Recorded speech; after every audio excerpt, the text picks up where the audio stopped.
State of the Nation.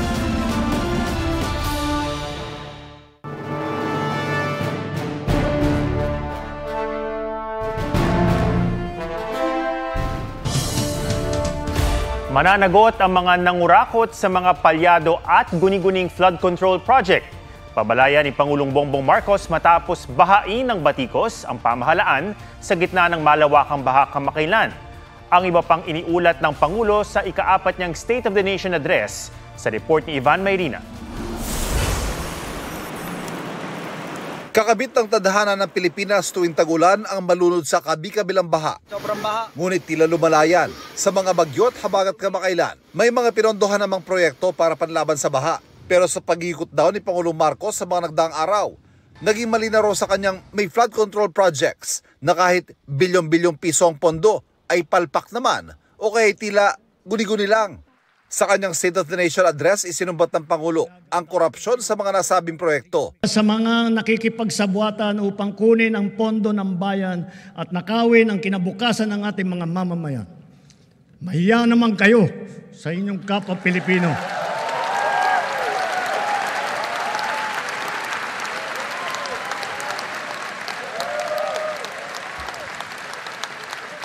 Mahiya naman kayo sa mga kabahayan nating naanod o nalubog sa mga pagbaha. Mahiya naman kayo lalo sa mga anak natin na magmamana sa mga utang na ginawa ninyo na binulsan nyo lang ang pera. Inatasan ng Pangulong DPWH na magsumite ng listahan ng lahat ng flood control projects sa nakalipas na 3 taon. Ilalathala ang listahan para malaman ng publiko kung sino mga dapat managot. Sa mga susunod na buwan, makakasuhan ang lahat ng mga lalabas na may sala mula sa investigasyon, pati na ang mga kasabwat na kontratista sa buong bansa. Kung sa 2025 national budget, ilang flood control projects na isiningit ang vinito o tinanggal ng Pangulo, sa 2026 budget, mas maghihigpit daw ang Pangulo. For the 2026 national budget, I will return any proposed general appropriations bill that is not fully aligned with the national expenditure program.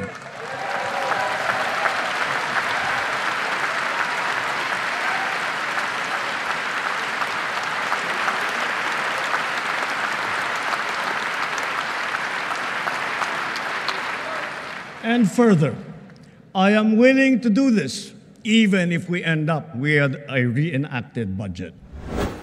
Bukod sa problema sa tubig baha, pinalutang din ng Pangulo ang problema ng ilang water customer. Titiyakin ng luwa na mailalagay na sa ayos ang serbisyo ng tubig ng milyong-milyong nating mga kababayan at gawin mas abot kaya naman ang presyo.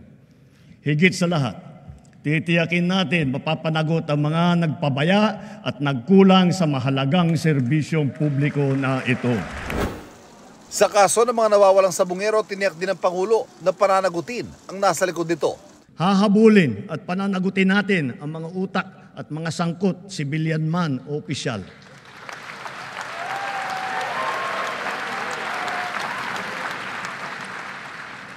Kahit malakas, mabigat o mayaman, hindi sila mangingibabaw sa batas. Positive. Shabu. Sa kanyang administrasyon naman daw, mas nakatuon ang kampanya kontra droga sa mga naaresto at nasasamsam na kontrabando. Sa 3 taon lamang, halos mapantayan na ang kabuuang huli nung nakaraang administrasyon. Sa kabila ng mga ito, tila nagbabalikan daw ang mga pusher. Kaya patuloy ang ating mga operasyon laban sa mga drug dealer, sila man ay big time o small time. Binanggit din ng Pangulo ang pinalawak ng mga programa ng PhilHealth at ang mga pasyenteng magpapagamot sa mga ospital na hawak ng Department of Health. Wala na raw babayaran. Itinuloy na po natin ang zero balance billing. Libre po.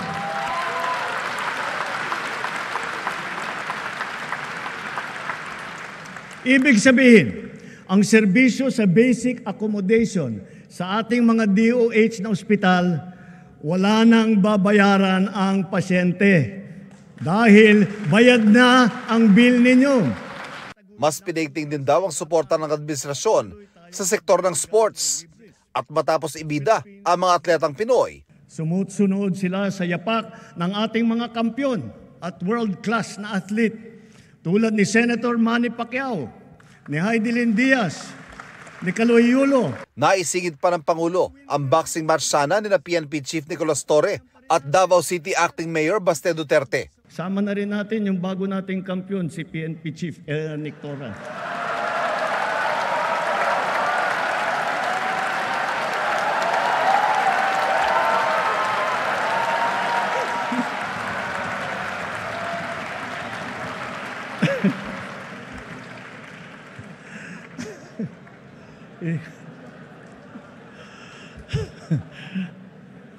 Gulat si Chief PNP. Ang bungad ng Pangulo sa kanyang talumpati, ipinarating ng mga botante sa eleksyon 2025 ang kanilang disgusto sa mga nanunungkulan. Ang leksyon sa atin ay simple lamang. Kailangan pa natin mas lalong galingan. Kailangan pa natin mas lalong bilisan. Sa mga matitinding hamon na binabato at hinaharang ng ating mundo ngayon, nasa likod ninyo ang pamahalaan. At huwag tayong matakot. Huwag tayong titiklop. Huwag tayong mawawalan ng pag-asa. Dahil ang Pilipino ay likas na matapang, magaling, masipag, matibay, at mabuti.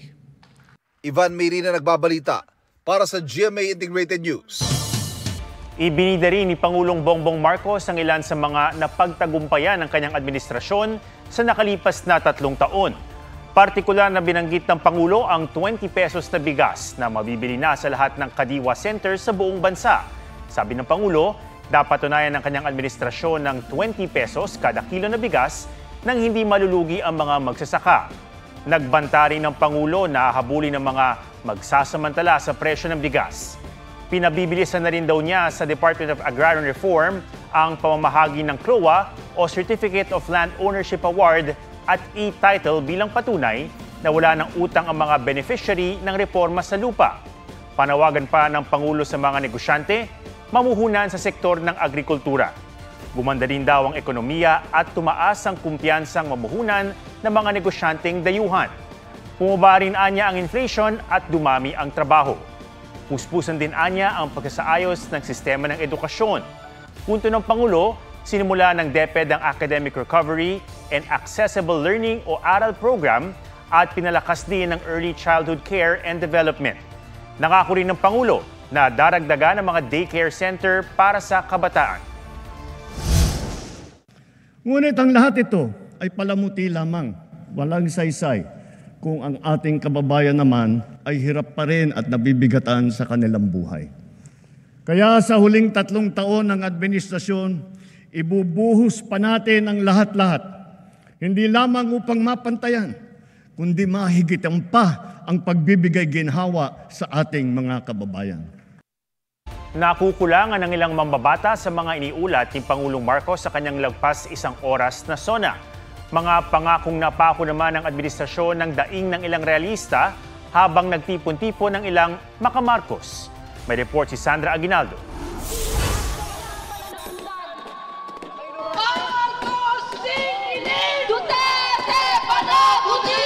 Winasak ng mga realista ang mga effigy ng mga opisyal ng Administrasyong Marcos sa Quezon City. Tandaan nila ng puot ng taong bayan sa mga napakong pangako at mga problemang di pa rin nalulutas ng administrasyon. Kabilang sa mga idinadaing ang mababang pasahod at pagmahal ng mga bilihin. Ang aming panawagan, kasiguruhan sa trabaho, hindi mas layoff. Kasama sa sinisingil ang pagpapanagot sa pinakamatataas na opisyal ng bansa. Iprinotesta rin ng environmental groups at youth group ang pagtugon ng gobyerno sa mga isyong pangkalikasan. Mala weather report ang kanilang puna sa pananalasa ng anilay Bagyong Marcos. Bagsak siya sa aspeto ng kalikasan. Yung flood control projects, hindi naman natin naramdaman dahil napakarami pa ring lubog. Nagtipon-tipon din ang mga taga-suporta ng Administrasyong Marcos. Mula sa tatay, mula hanggang sa anak, nandito pa rin kami lumalaban na loyalista. Tumataas po ng tumataas yung sahod. Kailangan tumaas pa. Tumatas ang bilihin. Tumaas ang bilihin. Pataasan niya ng Tumataas. Pataasan niya ng sahod. Tataas niya Pero ang bigas. tumaas naman po kahit papano. Wala nga yung patayan masyado. walang mga AJK. So, peaceful sa 3 years niya. May mga nagagawa naman po siyang maganda eh. Tulad ng ano po? Na mga sumasaklolo po sa mga nabahaan. Yun lang po. Ano ang pinaka-gusto niyong nagawa ng Napababa bigas. Napababa daw po yung ibang bigas. Sa inyo po, yung naramdaman niyo? Yung sa akin na may trabaho po ako. Ang mga mambabatas namang nasa batasang pambansa, halo-halo ang reaksyon sa may gitsang oras na sona ng Pangulo. Puna ni Senadora Riza Ontiveros, hindi natalakay ang pagtaas ng sahod ng mga manggagawa at pagtugon sa problema sa online gambling. Manipis na manipis itong SONA tungkol sa ating mga manggagawa. Sinabi ni Presidente, accomplishment yung 20 pesos per kilo na bigas. Pero ilang economists na ang nagsasabi sa atin, hindi talaga sustainable yan. Pero pinuri niya ang pagbanggit ng Pangulo sa pagpapanagot sa mga questionableng flood control project at planong pagpapaganda sa serbisyo ng tubig. Si ML Party List Representative Laila De Lima natuwa rin na nagbabala ang Pangulo kaugnay sa flood control projects. Pero may di raw nabanggit ang Pangulo. ICC case and then the impeachment case.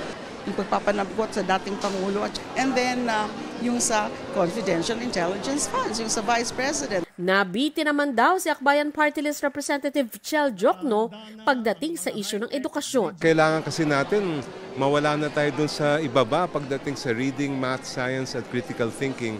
Wala akong narinig kanina na patungong solusyon doon. Kailangan din daw abangan kung matutupad ang mga benepisyo ng PhilHealth na ibinida ng Pangulo. This is a reaction to all of those scandals. Will the people under him actually carry it out? Kung bibigyan ko ng grade itong SONA ng Pangulo, ang ibibigay ko incomplete. Bitin na bitin tayo. Kasi yung mga nabanggit nga, ito yung mga regular functions ng gobyerno. Walang nabanggit about wage hike. Sandra Aguinaldo nagbabalita para sa GMA Integrated News.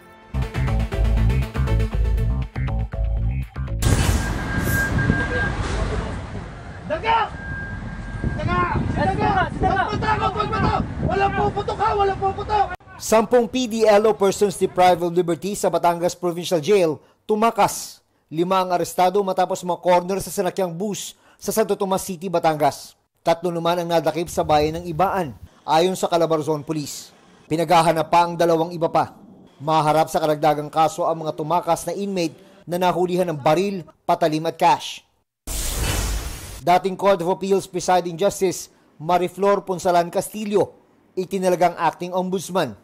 Kasunod ito ng pagre-retiro ni Ombudsman Samuel Martires.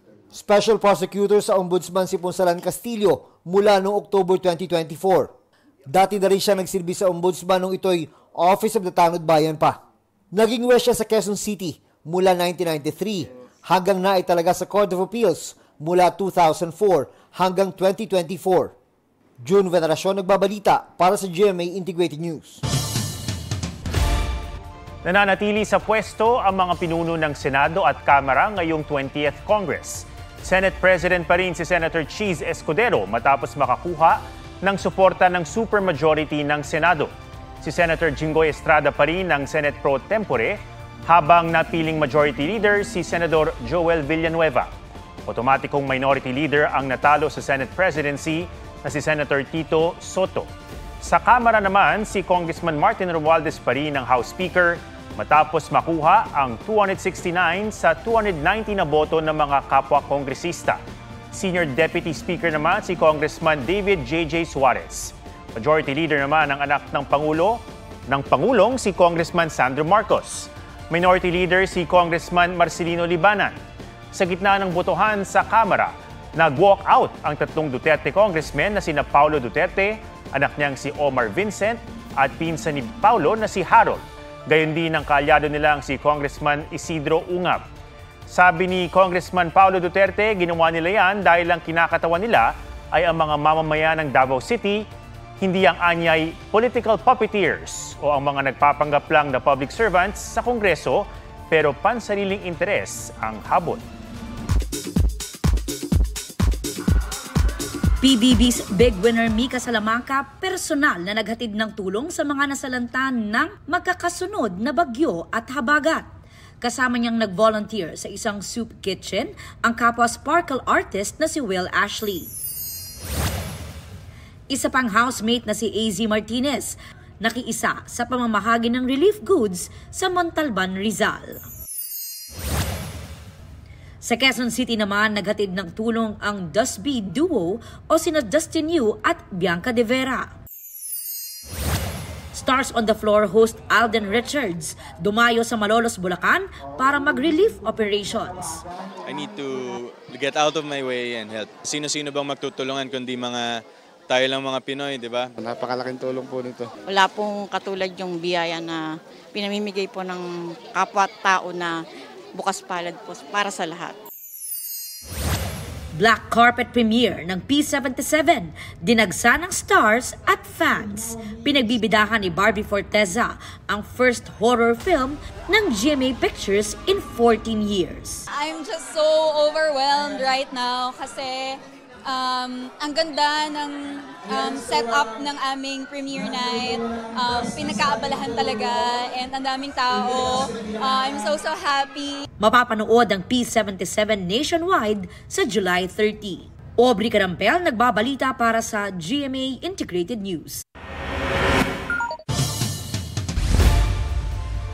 Parang sibat na bumagsak ang isang eroplano sa gitna ng highway sa Italy.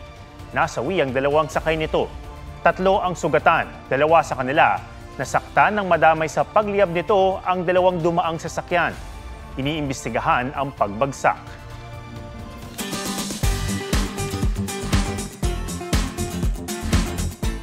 Ang gulay na sagana sa sustansya, pantawid buhay rin at simbolo ng bayanihan. Sa Tuguegarao City, imbis na masayang, libreng ipinamahagi ng mga magsasaka ang kanilang mga aning tone-toneladang sile at talong sa mga nasalanta ng bagyo at habagat. Napilitan na kasi silang anihin ang mga tanim dahil sa pangambang mabulok o masira ang mga ito sa pag-ulan. Taus-puso naman nila itong naitulong. Sa Dagupan City naman, nagbigay ang mga fire volunteer ng relief goods at water supply sa mga binaha. Umabot sa mahigit 1,000 individual ang kanilang natulungan. Yan po ang State of the Nation para sa mas malaking misyon at para sa mas malawak na paglilingkod sa bayan. Ako si Ato Maraulio mula sa GMA Integrated News, ang News Authority ng Pilipino.